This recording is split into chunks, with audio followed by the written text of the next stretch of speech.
नमस्ते, प्रणाम। मैं गायिका रूबी राजभर आप लोगों के बीच में भोजपुरी सॉन्ग लेके आ रही हूँ। अच्छा लगे तो लाइक शेयर कमेंट जरूर कीजिएगा। आइए सुनते हैं। कि देखी ननद मरेली ताना,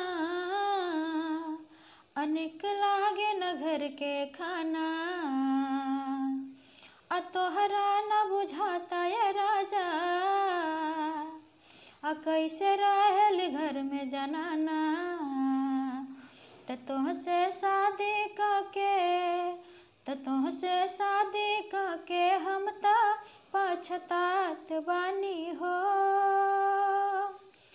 पापा के बोला के नैहर जात बानी हो ये राजा, पापा के बोला के नैहर जात बानी हो।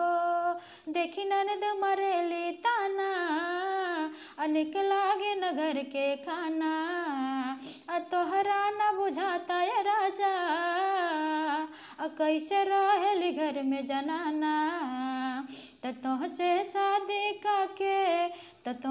शादी करके हम ता पछतात बानी हो। पापा के बोला के नैहर जात बानी हो ये राजा, पापा के बोला के नैहर जात बानी हो। अपना कमाई सारा घर भर में बाटेला, हमको छुका ही लेता हमरा के डांटेला। अपना कमाई सारा घर भर में बाटेला, हमको छुका ही लेता हमरा के डांटेला। एगो तोहरे कारण सबका से डटात बानी हो। पापा के बोला के नैहर जात बानी हो ये राजा, पापा के बोला के नैहर जात बानी हो। देखी ननद मरेली ताना, निक लागे न घर के खाना, तोहरा न बुझाता ये राजा, कैसे रहेली घर में जनाना। तुहसे शादी करके हम ता पछतात बानी हो। पापा के बोला के नैहर जात बानी हो ये राजा, पापा के बोला के नैहर जात बानी हो। तोहर मन बढ़ावाला से बोला त देवर, ससुर भसुर के हो राहत न नेवर।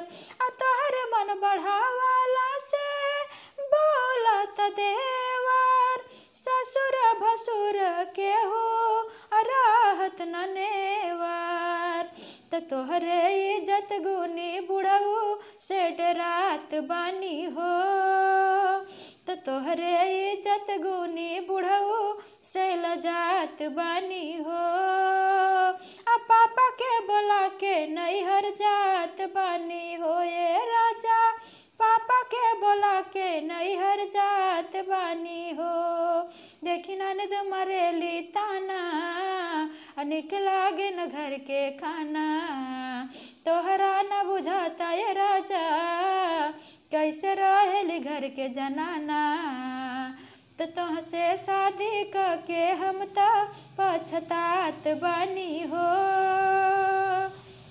पापा के बोला के नैहर जात बानी हो ये राजा, पापा के बोला के नैहर जात बानी हो।